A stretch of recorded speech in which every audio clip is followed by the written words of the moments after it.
वैसे तो इस वीडियो में ना भाई को अपने बारे में ब्रैग करना चाहिए, लेकिन भाई करेगा नहीं। देखो भाई ने जो बातें आप लोगों को पिछले कुछ दिनों से बता रहा है, सलमान बट ने एज इट इज़ वो बातें लाहौर कलंदर्स के बारे में जनाब पूरी दुनिया को चेपती हैं। सलमान बट ने, आपको पता है टेक्निकल आदमी है वो, जो मेरा उसका 36 का आंकड़ा है 2009-10 वाला, वो तो अपनी जगह मौजूद रहेगा, लेकिन जो वो बातें ठीक करता है वो बिल्कुल ठीक करता है। लाहौर के हैं तो डेफिनेटली सलमान बट लाहौर कलंदर्स को ही सपोर्ट कर रहे होंगे। तो लाहौर कलंदर्स का उन्होंने पहले 3 मैचेस का जो पोस्टमार्टम किया उसमें उन्होंने बड़ी ही ज़बरदस्त किस्म की नॉलेजेबल बातें की हैं। देखो जी, सलमान बट ये कहते हैं कि पहली चीज़ तो यह है कि सबसे पहले क्या देखा जाता है, कप्तान टीम का। तो आपका जो कप्तान है ना इस पर्टिकुलर टाइम में, शाहीन शाह अफरीदी सर, उसके नहीं समझ में आ रही कि भाई वो उसका चल क्या रहा है। वो बीच बीच में अच्छी परफॉर्मेंस करता है लेकिन एक आधी करता है, उसके बाद फिर फ्लैट लाइन हो जाती है उसकी, फिर वो एक स्पाइक सा आता है उसकी परफॉर्मेंस का, फिर फ्लैट लाइन हो जाती है। ये हमने न्यूजीलैंड में देखा, ये हमने उसके बाद जनाब ये इसके अंदर ILT20 के अंदर देखा, और उसके बाद सेम यही चीज़ हम PSL के अंदर देख रहे हैं। सबसे पहले तो कप्तान की परफॉर्मेंस के ऊपर उसने कहा कि यार जब तक कप्तान खुद से परफॉर्म नहीं करेगा ना, टीम नहीं उठने वाली, एक चीज़।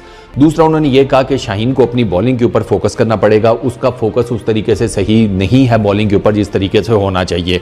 शाहीन की पेस के बारे में उन्होंने बात की कि यार ये जो बिल्लू बलूंगड़े हैं जुमा 8 दिन जिन्होंने सपोर्ट करना शुरू किया है, उनको शायद ये नहीं पता कि जब उन्होंने एकदम से शोर मचाना शुरू कर दिया कि जनाब 4-5 गेंदें रेगुलर 140 प्लस की हैं, ये कर दिया वो कर दिया, तो यार there was every possible chance कि शाहीन की पेस दोबारा से वो मीडियोकर बन जाती, और मुल्तान सुल्तान वाले मैच में ऑलमोस्ट ये हमने देखा। इनफैक्ट उससे थोड़े से 1-2 मैचेस पीछे भी 125, 30, 35 वो टच करता है 140 को, लेकिन उसके ऊपर वो ना वहाँ स्टे नहीं कर पा रहा, वो फिर धड़म से नीचे आकर करता है वही 125, 30, 35।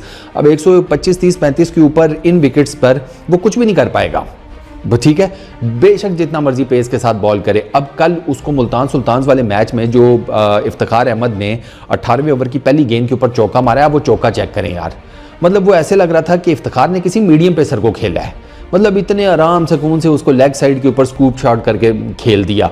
शाहीन शाह अफरीदी है भाई। अच्छा, एक तो पेस का प्रॉब्लम है, दूसरा फिर वो वेरिएशन उस तरीके से नहीं हो पा रही। स्लोअर वन का मैंने आपको 2-3 वीडियोस में बता दिया कि शाहीन का स्लोअर वन पिक करना तो मसला ही कोई नहीं, मतलब उसका वो इतना ओपनली स्लो बॉल पकड़ के स्लोअर वन कराता है कि किसी नूरे को भी पता चल जाए कि भाई ये मुझे स्लोअर वन कराने वाला है। तो एक तो शाहीन को इसके ऊपर काम करना पड़ेगा। फिर दूसरा उनका जो मेजर एक और बॉलर है ज़मान खान, उसकी नहीं समझ में आ रही, वो डाउन चल रहा है, किस वजह से चल रहा है। आज़ाद कश्मीर से बेसिकली ताल्लुक़ है ज़मान खान का, बॉलर बहुत ज़बरदस्त है, इसमें कोई शक नहीं है। पिछले 2 सीज़न में जो 2022 और 23 का ये जीते हैं, उसमें एक ठीक ठाक किस्म की कंट्रीब्यूशन वो ज़मान खान की तरफ से भी आई है। तो उसका नहीं पता लग पा रहा कि यार उसका क्या प्रॉब्लम है, फिटनेस का है या अच्छा सलमान बट को ये लगता है कि ये थोड़ा सा ओवरवेट हुआ हुआ है, वो मुझे भी ये उसको देखकर लगता है कि यार इसने ना वेट गेन किया है। अब प्रॉब्लम इज़ दिस कि अगर हफीज़ भाई की बात मानी जाए ना, तो पिछले यानी कि ऑस्ट्रेलिया टूर से 6 महीने पीछे तो बाबर और मिकी आर्थर की तो फिटनेस से रिलेटेड कोई प्रायोरिटी बची नहीं थी। वो कहते थे ठीक है लड़के जैसा खेल रहे हैं, इनको खेलने दो, इनको तंग ना करो, फिटनेस जो है ना इसको छुट्टी कराओ इसकी। तो अब अगर आप फिटनेस की छुट्टी कराएंगे तो फिर ये मसाइल अगर ज़मान खान वाले तो सामने आएंगे, क्योंकि चलो मेरी देखने में कोई हो सकता है, लेकिन अब सलमान बट ने भी मेरी बात को सेकंड किया कि यार भाई उसका ना वेट गेम नज़र आता है। तो ये एक है इशू कि यार ज़मान खान, क्योंकि वो आपका डेथ ओवर्स का सबसे स्पेशलिस्ट बॉलर है, इवन मैं उसको हारिस रऊफ से ऊपर रेट करता हूँ। यॉर्कर्स अच्छे मारता है, स्लोअर वंस अच्छे मारता है, पेस वाले बॉल अच्छे मारता है, लेकिन मैंने नोट किया है कि ये ज़्यादातर स्लोअर वंस के ऊपर बैठे हुए हैं। स्पेशली ज़मान हो गया, ठीक, हारिस के भी पेस जो है वो तितर बितर पड़ी हुई है। खैर हारिस का तो पूरा GPS ही टॉगल पड़ा हुआ है ना, उसको नहीं समझ आ पा रही कि भाई ये हो क्या रहा है, वो कहीं लॉस्ट है।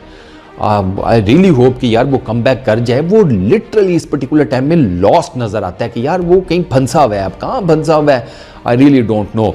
अच्छा, फिर चूँकि मैंने आपको ये बताया कि शाहीन का, ज़मान का, हारिस रऊफ का, इन तीनों का वो एक जिसे कहते हैं वो जो एक कम्बिनेशन था, वो 2 साल लाहौर के लिए बेहतरीन वर्कआउट किया और लाहौर ने जनाब 2 सीज़न जीते उस कम्बिनेशन के पीछे।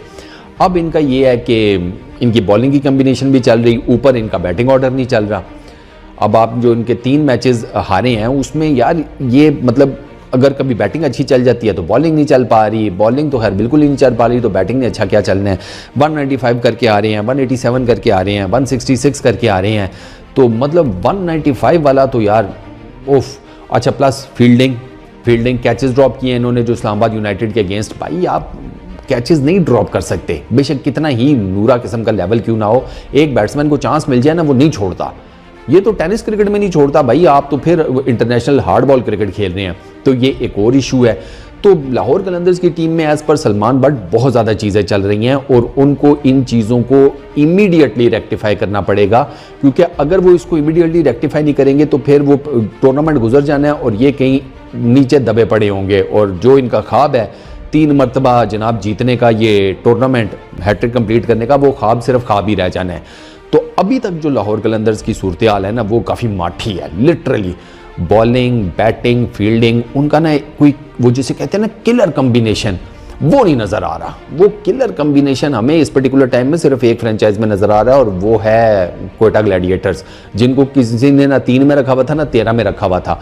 उन्होंने स्टार्ट बड़ा ज़बरदस्त लिया है, तो मे बी लाहौर कलंदर्स उनसे कुछ सीख ले कि यार किस तरीके से बैटिंग बॉलिंग का कम्बिनेशन बनाना है और किस तरीके से इस टूर्नामेंट में आगे जाकर डेवलप करना है अपने आप को एक स्ट्रॉन्ग साइड में। चलो देखते हैं, fingers crossed for Lahore Qalandars. इस वीडियो में इतनी, अपना बहुत ख्याल रखिएगा, नेक्स्ट वीडियो में मुलाकात होगी। Peace out.